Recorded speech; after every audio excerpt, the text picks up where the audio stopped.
Those were the days. Hey everyone, Justin Lee Harold here with another edition of Those Were the Days Extended. And today we're actually going to take a little bit of a deep dive into one of my favorite characters, into one of his most interesting sort of plot lines over the years. And that, of course, is John Black, played by the unfortunately late great Drake Hogestyn. And today we are going to start talking about his sort of identities, his names he's had over the years. I mean, it has been a wild roller coaster ride since he debuted in the 80s. But to start off, I'm actually going to take you back to, we're going to go back to actually May 7th, 1992, where there was this DNA test that confirmed that John was in fact Forrest Alamein. And that would make him, of course, he was in fact proven to be Lawrence Alamein's little brother. That's Lawrence here. And then, of course, the nephew to Vivian Alamein. And then, of course, uncle to Nikki Alamein. And this is important because this is, those that don't know, this is actually where John gets his money. If you ever wondered why John is so rich and has so much money and is so powerful, it's not from Marlena. She has her own money and her own career and everything, but this is actually where he gets his money, is from the actually Alamein fortune, because back in the early 90s, he was proven to be Forrest Alamein.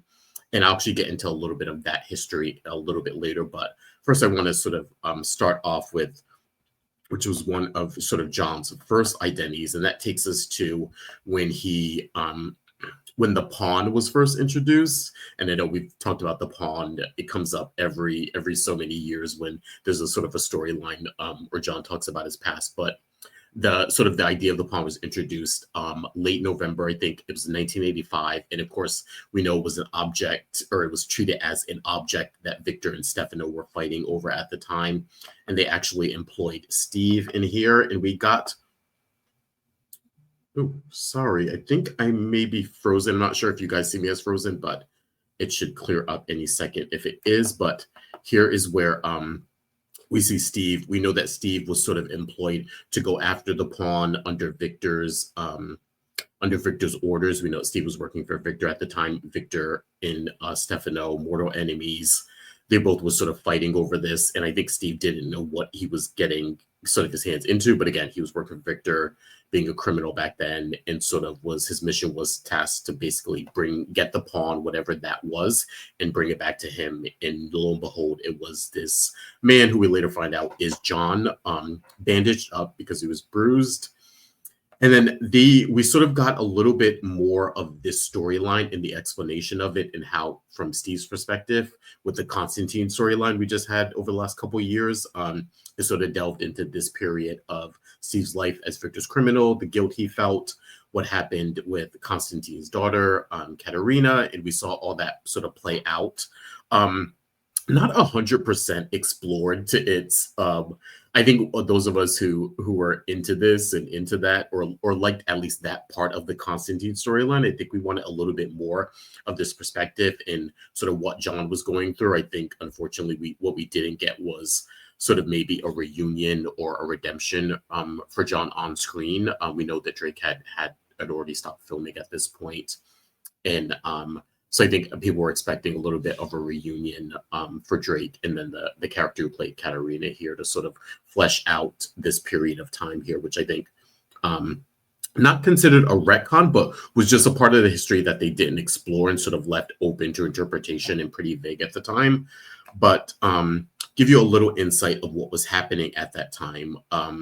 Drake was introduced, those remember, in January of actually 86 without the bandages. So the character of the pawn came on in November, and it was just a man sort of laying in a bed, bandaged up. And then when they had cast Drake, he debuted in beginning January of 86 without the bandages. It was the unveil. And he actually took the name John Black from a war memorial that he had found in. Again, of course, he was an amnesiac, so didn't remember his life, didn't know who he was, didn't know what his name was, and he took the name John Black from Memorial in Salem. So again, if you didn't know where John Black came from, that is sort of how he got his name there. And Marlena first thought when she was sort of brought in to help him like make sense of his life, maybe hypnotize him to get his memories back. She actually first thought he was Stefano because he had this particular tattoo on his back that was similar to one that Stefano had. So people had thought that it was Stefano. And before this, the storyline was that Stefano, both in Roman, sort of went off the cliff fighting. If you've ever saw that scene or that storyline in the 80s, and that was when sort of Roman or Stefano, excuse me, and Roman were quote unquote killed. So again, this bandaged man comes back. He has this tattoo. Marlena thinks he's Stefano. And then sort of in her investigation, it was actually her and Bo that sort of took the lead on this, trying to find out who this man was and really delving into sort of finding out his identity. It was revealed that he was Roman in disguise and that Stefano had lived, both he and Roman had survived the cliff, the falling off the cliff.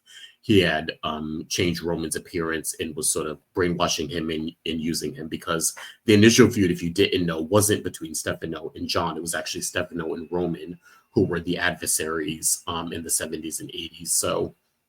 So this is when we do a little bit of a switch here for the storyline. And again, Wayne Northrop is off the canvas now. Joe Mascalo is off the canvas now. So we're dealing with this idea of this pawn guy, and he's amnesiac, and he's coming back, and he's our Roman now. So he's going to be our new Roman. What happened after that was a little bit of a loop here. We saw the chemistry with him and Marlena. They go on and live sort of as Marlena Roman. Then what happens is Deidre actually decides to leave the show. And this was a period in the 80s, if you were watching back then, where Deidre left the show for about 5 years. And because she was starring on Our House, if you remember that show, it was her, Wolfwood Brimley, Shannon Doherty, Chad Allen. She was the mom on that show. So this was the period, if you watch that show or remember it from the late 80s, that was when Deidre took her break from Days. And so while that was happening, Drake sort of took center stage as the character of Roman Brady. This was when he fully embraced it. Everyone called him Roman. It was sort of like, oh, we had Wayne and we thought Wayne was great, but he decided to move on, or the writers or the powers that be decide to make a change. So now we have this new guy, Drake Hogestyn. He's our new Roman, basically. Everyone loves him. Everyone loves the chemistry he has with Deidre. During this period, this is where he's raising him and Carrie are raising Sammy and Eric. This is when he starts to develop relationships with Diana, who's Leo's mom. This is when he gets into the relationship with Isabella Toscano, who is Brady's mom. All of this is in that period when Marlena is gone. So then what happens is sort of unprecedented. The producers decide that they want to actually lure Deidre and Wayne Northrop back to the show. And so it's like, oh, well, okay, I understand bringing Deidre back now. I think Our House had finished wrapping up. And so it was like, oh, let's see if we can get Deidre to come back. She has great chemistry with Drake, but also she had this amazing chemistry with Wayne. So the powers that be decided that they were going to bring both back, Deidre and Wayne, and that they were going to now alter who we knew as John Black / Roman Brady at this point. And Drake had been playing it now for, I don't know, X amount of years at this point. So the audience was very used to him being Roman and that sort of thing. So again, that's how that sort of happened. That's how we got the switch, the first identity of this amnesiac. He's John Black, to, oh my God, he's actually Roman Brady in disguise. This is our new Roman, to now we're bringing the real Roman back. And now we're setting the storyline in motion that this man is not actually Roman after all. He is going back to now being this amnesiac who does not know his past, does not remember who he is, but he is John Black now with, now it's 5 years of him living in Salem and raising Sammy and Eric and being with Carrie and developing these relationships and living as Roman Brady, being Caroline and Sean's son. And this is sort of where we get that close connection of John always with the Bradys. He's always being considered honorary Brady. I think Bo and Kimberly and Kayla, they always considered him brother. This is where that came from. This is also where it sets up I wouldn't say the always tension or the for a long tension between him and actual Roman, who was Wayne Northrop at that point. And then we know Josh Taylor comes on in the 90s. But this is sort of where these two butt heads. They're both sort of fighting over basically this not only character, but this identity of Roman Brady at the time. And Wayne Northrop's character feeling like he got slighted, and also John feeling like he was put into this position and then it was taken away from him. But, everything that he experienced was real. The raising of the kids, the being Marlena's husband, the being, brother and sister and a child to Sean and Caroline, all that was real. So that's where we get this first switch. And from what I understand, the research I did, looks like Drake sort of went for this. I think other actors would have been really sort of pissed or sort of put out by the fact that they were changing his character after being so popular in not only the pairing with Deidre Hall and then she left, but also standing on his own and having the show centered around him as the new Roman Brady sort of. But he sort of took it in stride and was like, you know what?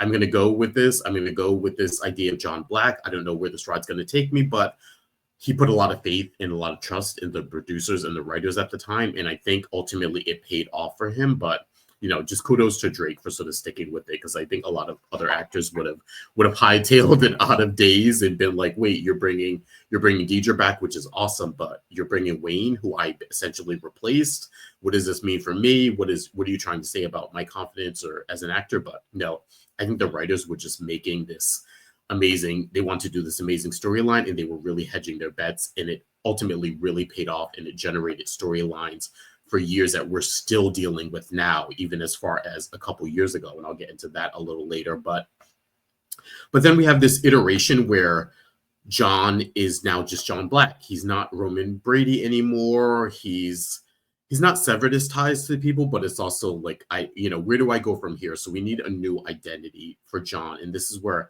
I think the writers ushered in this idea that he was Forrest Alamein, which I mentioned before. And actually, I don't love this picture. I was trying to find a picture of John and Vivian from the 90s, because this is really where their relationship and their sort of family unit sort of blossomed. Again, John has always been a loner and not had much family outside of his honorary family, the Bradys.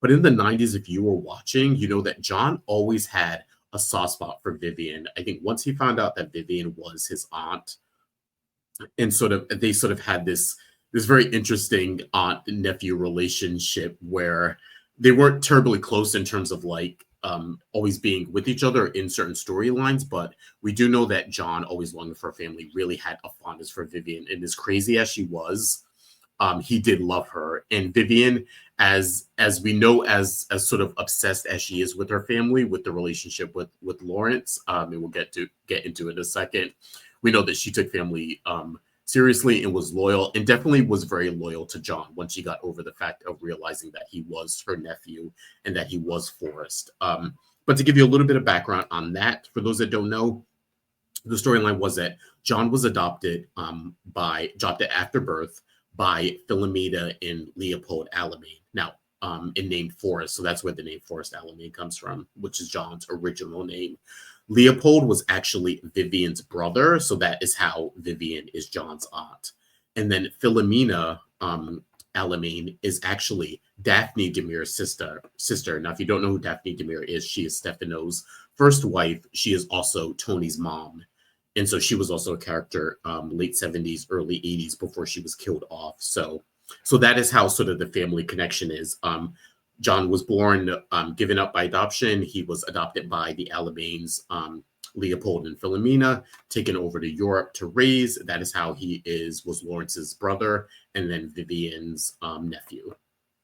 That's how they came. And that's also, again, how I mentioned where his money came from in the 90s after he sort of stopped or ceased being Roman Brady. That's where John's millions come from that he still has to this day, of course.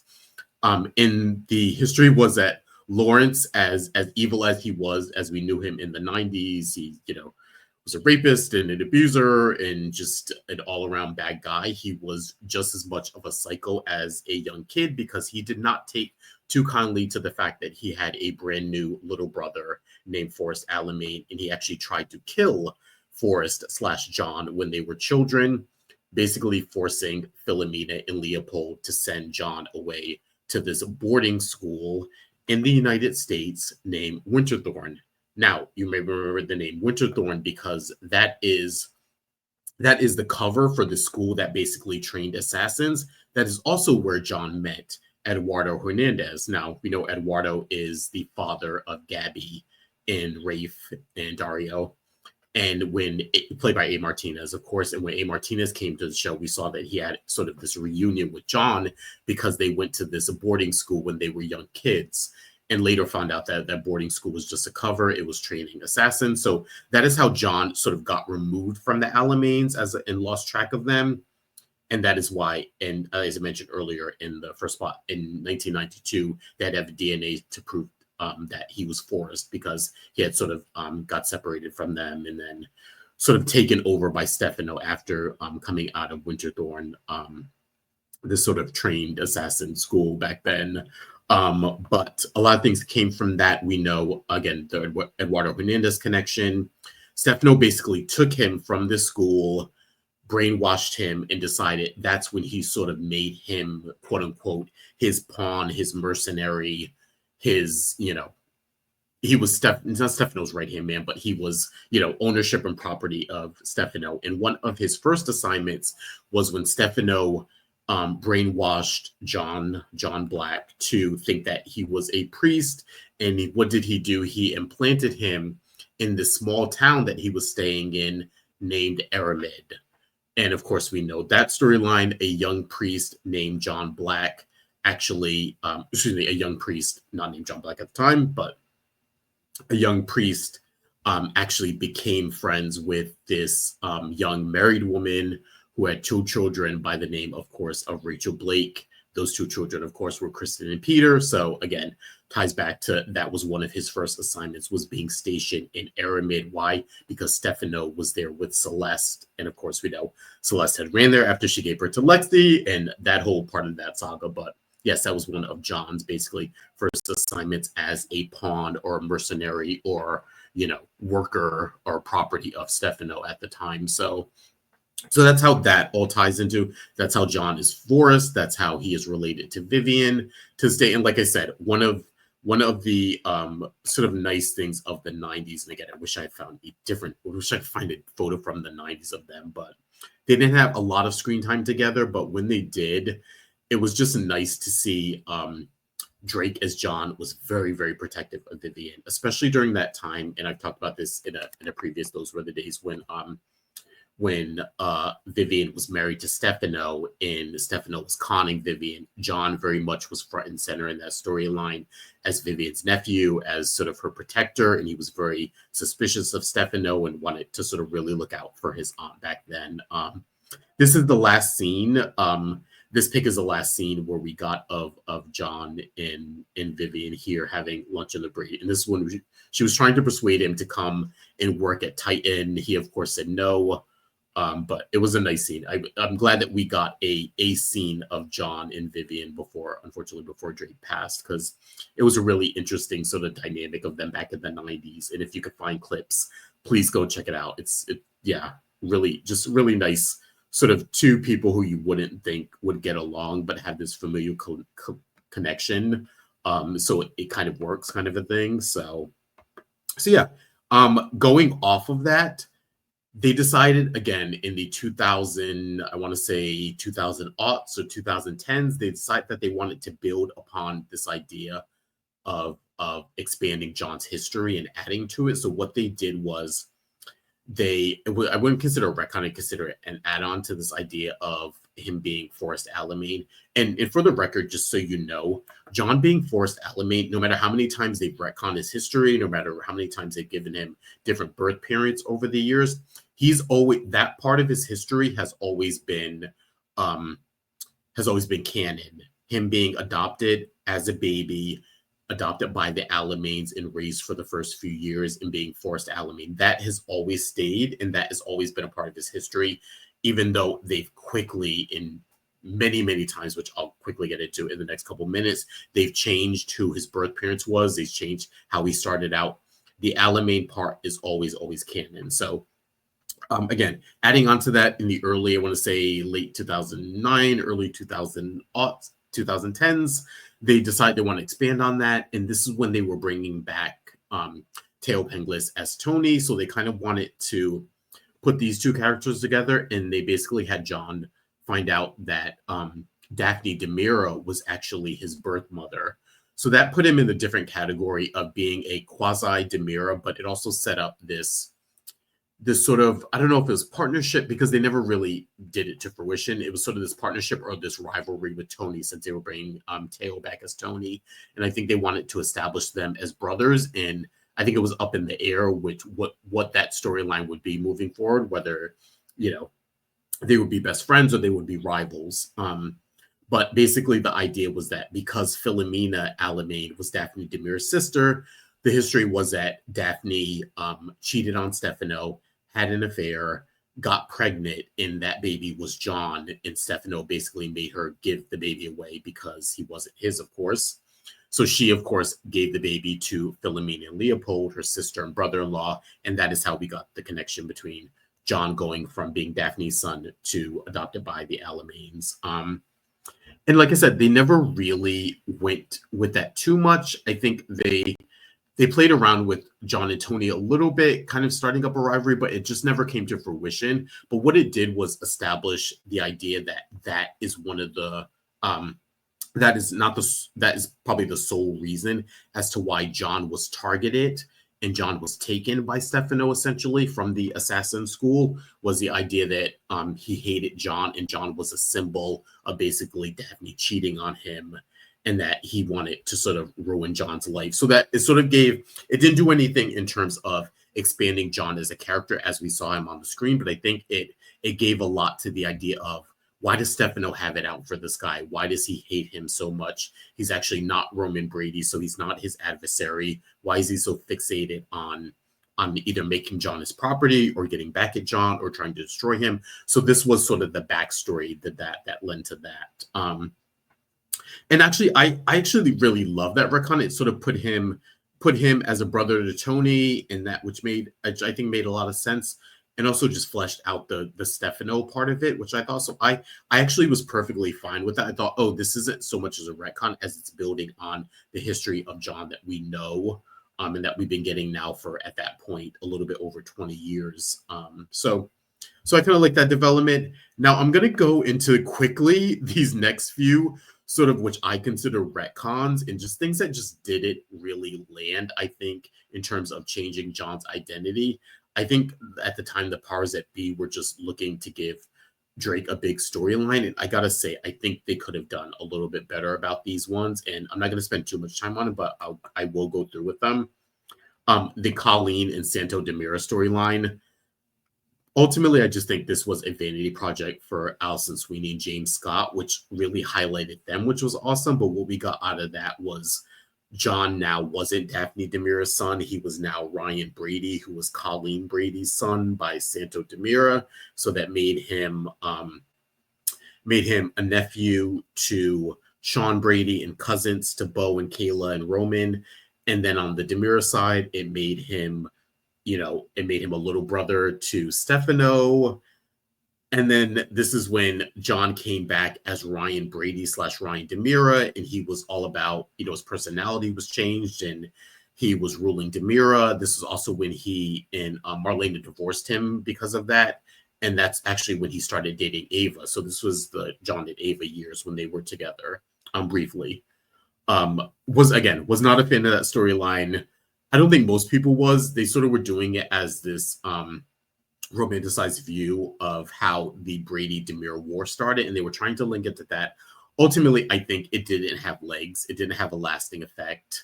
And then, of course, they quickly, after about 2 years of storyline, they changed that, and then they didn't want him to be Ryan Demira anymore, or Ryan Brady anymore. And then with one phone call, I remember this distinctly, we got a phone call. There's one scene where Hope was talking with Brady, and she tells him that she got a phone call from John because he was off canvas at this point, saying that he found evidence that he wasn't Ryan Brady and he wasn't Colleen's son anymore. And honestly, this retcon was specifically done just so that Brady and Teresa could date each other, because they were bringing Teresa back to the show and they wanted to give her a love interest, and they decided on Brady. Now, if John is Ryan Brady / Ryan Demira, they can't do that because Teresa and Brady Black would be cousins. So in order to have them as a love interest, we needed to remove John as Ryan Brady. So that's what that was about. ultimately, it was a fine decision, I think, because I think we got a lot of mileage out of Brady and Teresa being a couple. So I think that was a good decision. And then, of course, we had kind of the wacky silliness of Timothy and Maud Robichaux, who are, are proven now to be John's biological parents. And then what was that storyline? Timothy with Rogue and became Yo Ling, and then he became radicalized in that he was the one who went to the Alamains under guise and was like, we want to give Forrest this really great education overseas that'll be completely paid for.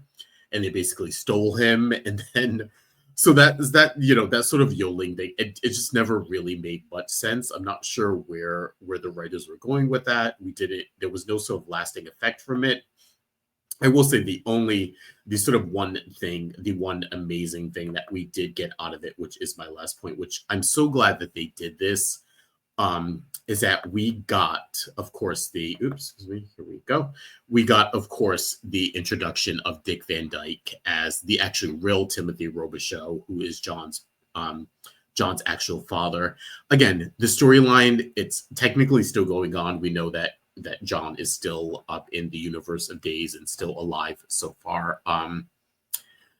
I love this just because, listen, it's Dick Van Dyke. I think this is, again, before they knew that John was sick. So I think it came at the perfect time.